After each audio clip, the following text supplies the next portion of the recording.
Mesdames et messieurs, bonsoir et bienvenue à votre nouveau numéro de Politique, un numéro qui s'occupera aujourd'hui ou qui s'intéressera sur le dossier sahraoui qui a depuis quelque temps le vent en poupe avec les reconnaissances en série de certains pays comme l'Angola, le Zimbabwe ou encore les îles Canaries avec les revers également en série pour le royaume chérifien qui essuie des camouflets cuisants en dépit de tous les efforts pourtant déployés pour faire passer coûte que coûte son plan d'autonomie.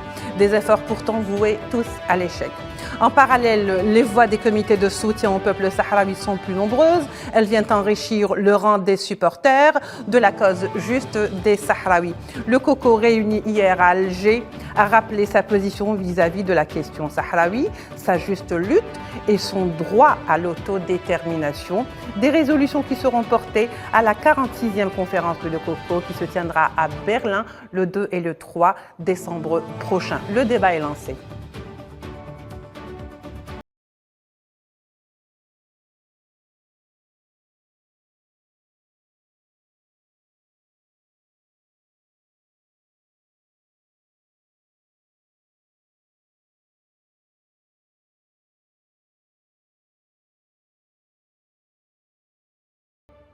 Voilà donc retour sur le plateau avec nos invités qui nous ont fait la grâce de venir en direct sur le plateau, mais qui sont également les invités de l'Algérie. Donc nous avons avec nous sur le plateau aujourd'hui en direct de Al24 News, Monsieur Pierre Galland, président de la coordination européenne pour le soutien et la solidarité avec le peuple sahraoui. Monsieur Pierre Galland, bonsoir. Bonsoir madame.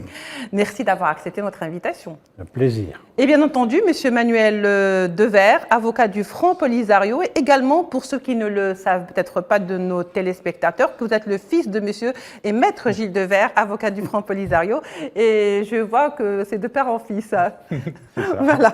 Bonsoir. Voilà, bonsoir et merci d'avoir accepté notre invitation. Donc messieurs, hier, il y a eu la rencontre de Le Coco, il y a eu un point de presse également où toute la presse algérienne et pas seulement la presse algérienne ont été conviés justement pour parler de la question sahraoui. Donc monsieur Pierre Galland, aujourd'hui, que pouvons-nous dire après 2 ans d'absence quand même de Le Coco en raison du Covid? Alors où en est le dossier sahraoui pendant tout ce temps? Je vais vous donner 2 petites précisions. La première, c'est que notre réunion ici à Alger, c'est la réunion de la Task Force de la coordination européenne. Absolument. Et donc c'est le groupe qui est en charge d'un nœud coco à l'autre de suivre la mise en œuvre du programme. Très bien. Et la deuxième chose, c'est que malgré le Covid, nous avons l'an dernier tenu à Las Palmas la 45e réunion ECOCO. Donc nous préparons pour l'instant, et nous étions ici à Alger avec nos frères algériens, pour préparer cette rencontre du mois de décembre prochain à Berlin. Et nous avons choisi Berlin parce que Berlin aujourd'hui occupe une place centrale en Europe et que nous voulons faire en sorte que les gouvernements de l'Europe se rendent compte qu'aujourd'hui le dossier est dans une impasse pour 2 motifs. Le premier motif, c'est que l'ONU n'a pas rempli sa mission. Il y avait une mission qui avait été mise en place, la MINURSO, pour permettre le référendum d'autodétermination. C'était décidé en 1990, ça devait avoir lieu en 1992. Nous sommes en 2022, il n'y a pas eu de référendum. Le Maroc s'y oppose complètement et donc il vient avec une proposition d'autonomie. Et nous, en tant que militants, nous sommes rangés derrière le droit international. Oui. Et ce droit, c'est clair, c'est le droit à l'autodétermination, que ce soit par le référendum ou que ce soit par ailleurs. Et donc aujourd'hui, le référendum n'a pas lieu et donc nous avons décidé de parler, nous, de l'autodétermination pour l'indépendance. Et cela à un moment donné où le Front Polisario lui-même, devant les obstacles mis par les Nations Unies, mis par le Maroc, mais suivis par les Nations Unies, eh bien, le Front a été obligé de reprendre la lutte armée. Et donc il s'est agi pour nous aussi de prendre acte qu'aujourd'hui le peuple et le Front Polisario, le peuple sahraoui, est en guerre pour obtenir que l'on respecte ses droits légitimes les plus fondamentaux, son droit à l'indépendance. Oui, très bien. Monsieur Manuel Dever, la Cour de justice africaine, mais également européenne, ont toutes été unanimes sur le fait que le territoire sahraoui est un territoire distinct de celui donc de la terre ou des territoires marocains. Mais ça sur le papier, je veux dire sur la loi, sur le plan juridique. Mais réellement sur le plan pragmatique, concrètement, rien n'est fait. On ne voit rien qui est fait justement sur le terrain. Alors, que faut-il faire dans ces cas-là? De quelle manière faut-il agir? Alors justement, c'est une hypothèse maintenant sur laquelle nous travaillons.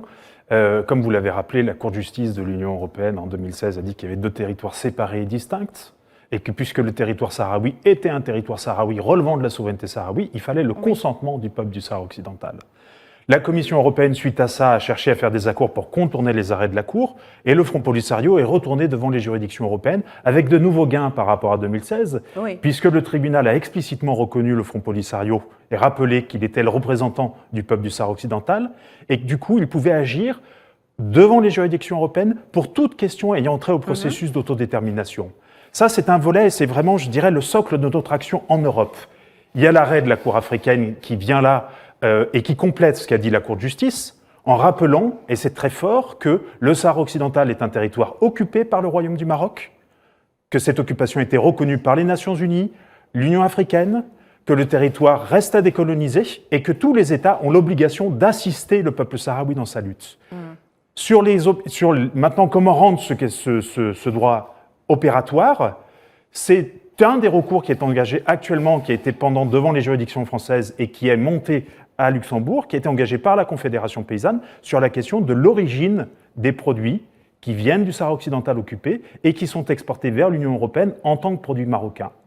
On a eu la même problématique pour la question des produits qui viennent des colonies de peuplement en Palestine occupée, et la Cour de justice de l'Union européenne, s'appuyant sur sa jurisprudence sur le Sahara occidental, a reconnu le statut séparé et distinct de la Palestine. C'est vous dire qu'on est face à 2 situations qui se répondent, et donc logiquement maintenant ce qu'on demande à la Cour, c'est de dire il faut que les produits qui viennent du Sahara occidental soient étiquetés d'origine sahraoui, avec un choix qu'il faudra faire pour les autorités marocaines. Est-ce qu'elles vont accepter l'étiquetage sahraoui ou est-ce qu'elles vont renoncer à leurs exportations vers l'Europe? Dans le cas où elles renoncent, justement, comment cela va se passer? J'attends de voir les marchés de substitution pour les autorités marocaines. Voilà, parce qu'il ne faut pas s'attendre non plus qu'ils vont obtempérer.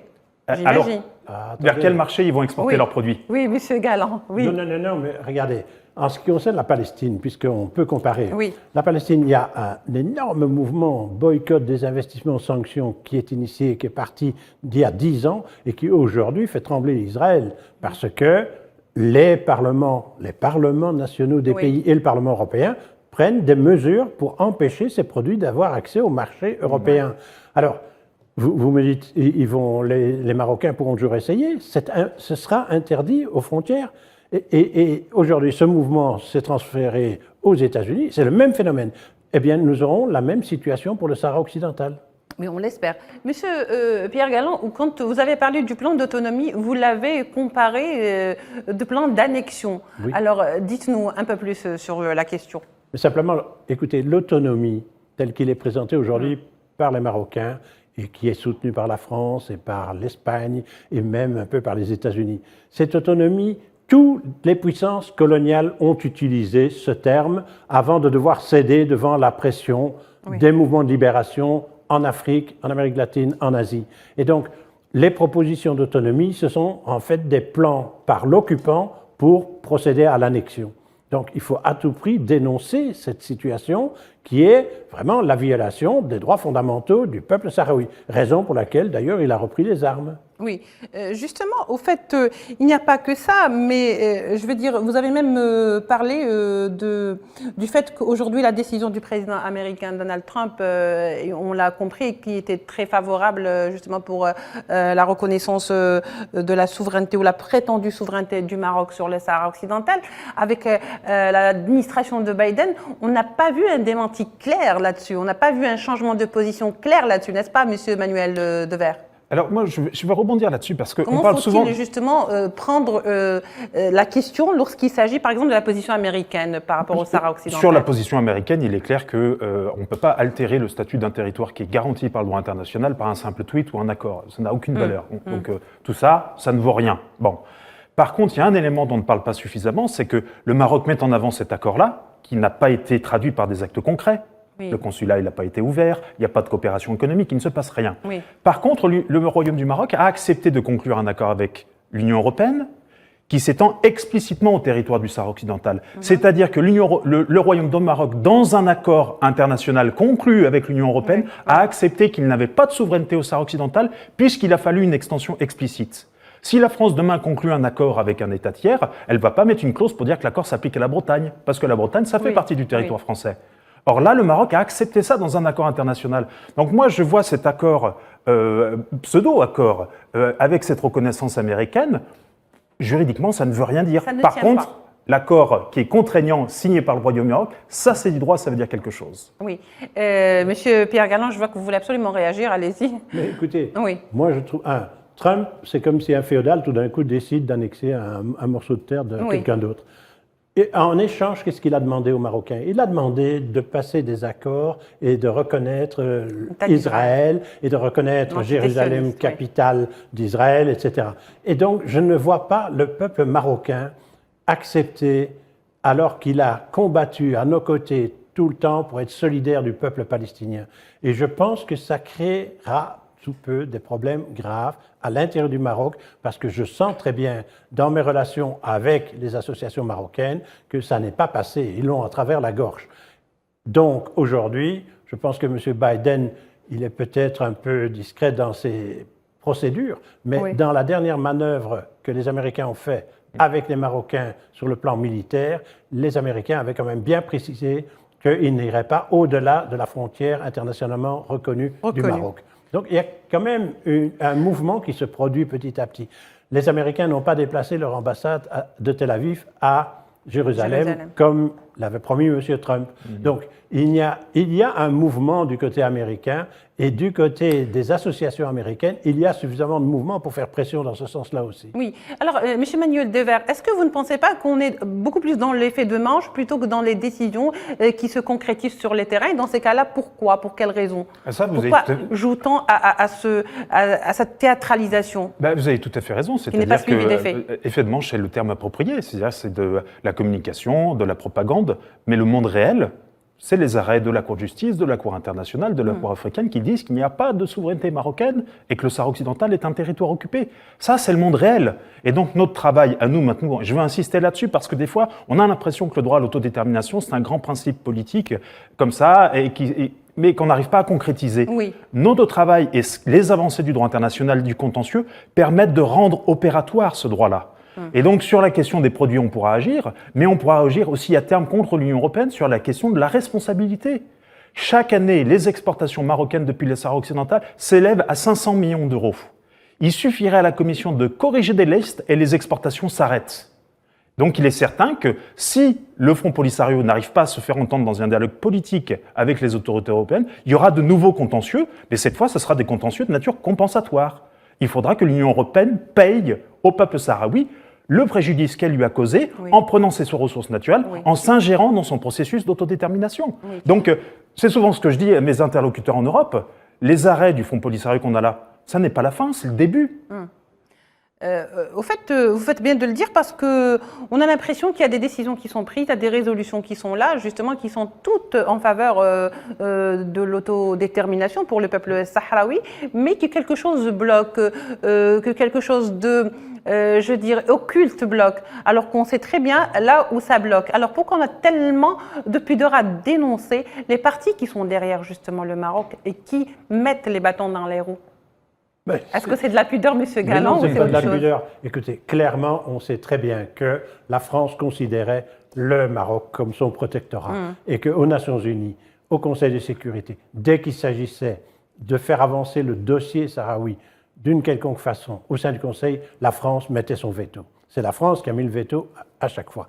Maintenant, qu'est-ce qui s'est passé? C'est que M. Trump est venu comme un chien dans un jeu de quilles, puisqu'il a pris la place de la France et la France s'est retrouvée à Cuya de voir qu'on avait décidé à sa place, même au Conseil de sécurité. Donc, aujourd'hui, les choses sont en train de bouger. Je vous assure qu'il y a un mouvement et que nous pouvons, quelque part, soutenir l'effort qui est fait par les Sahraouis pour dire « nous avons pris des armes, nous pouvons aller plus loin ».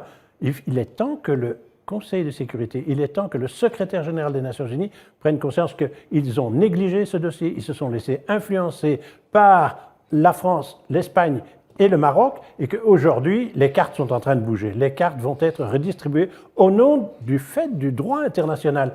Et je crois que pour nous qui sommes des citoyens en Afrique, citoyens en Europe, savoir que le droit est encore un instrument qui permet de faire bouger les lignes, c'est quelque chose de très c'est Oui, parce que important. c'est par le droit que Et les choses bougent. évidemment. Principe. Et aujourd'hui, c'est ce que nous devons faire comprendre à nos parlementaires. Dans tous les parlements, il faut qu'on fasse l'alerte sur le fait que le droit va nous donner les moyens de nous opposer à une série de décisions qui avaient été prises antérieurement. Et je vous assure que pour l'Union européenne aujourd'hui, cette question qui est défendue par Maître Desverts à Luxembourg au Conseil européen, dès que l'arrêt va être prononcé, et ce sera dans les prochains mois, Oui. et cet arrêt ne peut pas être modifié par rapport à ce qui a été dit avant, ce sera toujours un territoire distinct, ce sera toujours le front qui représente le peuple, Absolument. eh bien ça va être un séisme pour l'Europe, parce que c'est la première fois qu'un accord d'association privilégié en plus est mis en cause par la juridiction européenne. Au Et fait, cela, oui. ça va faire un séisme parce que ça veut dire pas seulement que pour le Maroc, il va falloir revoir l'ensemble de l'accord pour séparer le Maroc Oui. du Sahara occidental, mais imaginez-vous que d'autres pays vont utiliser cette jurisprudence pour revoir leurs propres accords qui étaient souvent léoniens. Parce que sinon, ils seront donc passibles d'amendes, qui seront passibles si jamais il y a des transactions, si jamais ils commercent, si jamais ils continuent Pas seulement pour également les à États, mais transgresser. pour les firmes également. Donc, Oui. c'est une alerte qu'on peut lancer à beaucoup de sociétés aujourd'hui, en disant faites attention, vous êtes en train de travailler avec l'occupant. Voilà. Eh bien, vous allez avoir des empêchements dorénavant, mais vous allez devoir payer des indemnités à ceux Des qui ont été mesures vendus. dissuasives. Exactement. Voilà. Vous savez, il y a un principe Oui. de base, juste pour rebondir sur ce Oui. que dit le président Oui, Galland. allez-y, monsieur Manuel. Il y a un principe de base, c'est le consentement sahraoui. Je ne le Oui. répéterai jamais assez. Toute activité qui est entreprise au Sahara occidental sans le consentement du peuple sahraoui est illégale. Et donc, on invite les grands groupes à entrer en contact avec le Front Polisario, qui a Absolument. des représentations partout en Europe, qui a des ambassades partout en Afrique. Rapprochez-vous, contactez les autorités sahraouies pour trouver un mode opératoire pour obtenir le consentement du peuple sahraoui. Sinon, ça va être une pluie de feu qui va s'abattre sur vous. C'est sûr, on les prévient. En plus, je pense que le fait même d'avoir des relations avec l'autorité sahraoui, ça change beaucoup. Parce que quelque part, on peut toujours avoir des relations économiques, avoir des échanges également, mais avec les autorités sahraouis. Absolument. Voilà, c'est-à-dire pas rester dans un conflit dans un territoire qui est litigieux et profiter de ses richesses au nom du Maroc, c'est-à-dire comme si on traitait Et avec il y a le des Maroc. précédents historiques, vous savez. Oui, oui. Au moment où l'Europe a commencé à prendre des sanctions contre l'Afrique du Sud dans le cadre de l'apartheid, Oui. vous avez vu que toutes les sociétés ont commencé à réadapter leurs pratiques. Oui. Et que ce qui était dans le niveau bancaire clairement des collusions avec l'apartheid, ces banques se sont retirées. Et vous allez voir que ça va se passer exactement de À la même partir façon. du moment où dans ça le cas du touche le Maroc. portefeuille, et à partir du moment où ça touche Absolument. le Et portefeuille. Oui. évidemment. Alors, oui, monsieur Pierre Galland, vous avez évoqué l'impératif de doter le mandat de la MINURSO d'un mécanisme de surveillance des droits de l'homme. Est-ce que c'est suffisant? Je veux dire, en plus de la mission de la MINURSO, qui est d'aller vers un référendum, et le fait d'avoir mis cette mission, entre guillemets, durant des années, est-ce que ce mécanisme va aider, selon vous? Vous savez, nous, ce que nous disons jusqu'à présent, c'est que la MINURSO, c'est une mission officielle des Nations Unies Voilà. qui doit être indépendante. Elle ne l'est pas parce qu'elle est contrôlée par les Marocains dans les territoires occupés. Et nous avons dit, dans les territoires occupés, il est urgent qu'on s'occupe des violations des droits des Sahraouis parce qu'ils sont martyrisés. Et donc, nous appelons le Conseil de sécurité à élargir ce mandat de la MINURSO aux droits de l'homme. Ce que nous devons constater, c'est que la MINURSO, aujourd'hui, elle s'est endormie. Elle ne fait rien. Elle est pratiquement en hibernation, Ce je sont vais des dire. notaires. Ce sont des notaires qui constatent simplement la situation au fur et à mesure, c'est tout. Oui, Mais on lui demande, on demande au secrétaire général de sortir de cette posture attentiste et de devenir acteur d'une solution réelle de ce conflit et de donner mandat clairement en ce sens à son envoyé spécial, M. de Mistura. Oui, alors de Mistura, en plus, si on le laisse faire son travail, parce qu'à chaque Exact. fois, on a vu qu'il a été, ou là, il a entamé une tournée, il a été empêché d'aller dans les territoires occupés. Cela dit, il reste une dernière question. Hier, lors de ce point de presse que vous avez donc animé, vous avez parlé du fait aujourd'hui qu'on veut donner ce caractère humanitaire à la question sahraoui et la sortir du fait que c'est une question de décolonisation, donc c'est une question purement politique. Est-ce que c'est pas quand même un dangereux glissement, monsieur Pierre Galland? Glissement pour qui? Pour le peuple sahraoui, pour le Ah, Maroc. d'accord, Pour évidemment. le Maroc, bien sûr. Écoutez, c'est pas difficile. L'Europe qui, depuis des années, sous la pression des associations et des ONG qui avaient constaté quels étaient les manquements vis-à-vis de ces populations, qui sont des réfugiés au titre du UNHCR, donc des Nations Unies. Elles ont droit aux protections des Nations Unies et à être nourries et être soignées, etc. Or, ce n'est pas le cas. On invoque, il y a tellement de conflits dans le monde, comme par hasard. Et puis, il y a le Maroc qui vient toujours dire, oui, mais ils volent, etc. Donc, aujourd'hui, ce que nous constatons, c'est que la MINURSO ne remplit pas sa mission et notre exigence est double. Elle est d'abord de dire, alors, si la MINURSO ne remplit pas son rôle, qu'elle se retire. Oui. Si la MINURSO veut remplir son rôle, qu'elle y ajoute le mandat qui est celui de la protection des populations dans les territoires occupés. C'est un impératif, donc. C'est un impératif, essentiel. Monsieur Manuel Devers, vous voulez peut-être conclure, parce que comme on arrive à la fin de cette émission, il ne nous reste plus que quelques minutes, donc si vous souhaitez rajouter quelque chose. Ce que je voudrais dire en quelques mots, c'est qu'il y a des procédures très très fortes qui sont engagées en Europe, qui nous ont pris 10 ans pour arriver au résultat où on est, et qu'on aura de grands résultats en 2023. 2023 sera une année sahraoui. Il faut s'y préparer avec des développements sur les accords européens, sur la question des produits, qui vont changer le rapport de force entre le peuple sahraoui et l'Union européenne. Et on va pouvoir inverser cette mécanique, tenir l'Union européenne en dehors du Sahara occidental occupé. Et donc la question qui se posera, c'est combien de temps le Royaume du Maroc peut tenir son occupation sans les leviers économiques européens. Oui. Très bien. Je voulais juste avant de terminer, parce que bon, l'idée me vient maintenant, que pensez-vous, Monsieur Pierre Galland, juste pour conclure, hein, parce que ça sera très bref, que pensez-vous du fait qu'aujourd'hui l'Espagne ait reconnu de nouveau le tracé justement des frontières qui font justement que le Maroc et le territoire sahraoui soient deux territoires complètement distincts? Est-ce que c'est une façon de se racheter par rapport... Ce qu'a dit le président du gouvernement, c'est pas ça. Il a dit nous sommes en faveur de l'autonomie. Mais l'Espagne était la puissance coloniale. J'ai dit, toute la puissance coloniale ont fait cela. Donc, et qu'est-ce qui s'est passé? Le Parlement l'a dénoncé. Le Parlement, dans sa majorité, a dénoncé le chef du gouvernement. Des statistiques qui nous ont été données de la réaction de la population. 70% de la population est du côté sahraoui contre l'avis du chef du gouvernement. Et donc, le peuple espagnol est pro-sahraoui. Le Parlement espagnol est pro-sahraoui. Et donc, aujourd'hui, le chef du gouvernement, il s'est mis dans une posture qui est contraire à la démocratie, c'est tout. Voilà. Merci, monsieur. Je vous remercie d'avoir accepté notre invitation.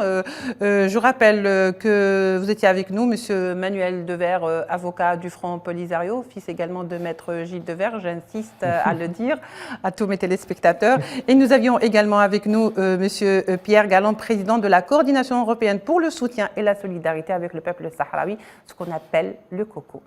Merci, monsieur. Mesdames et messieurs, merci de nous avoir suivis, avec l'espoir de vous retrouver demain pour un autre numéro de Politique. Au revoir.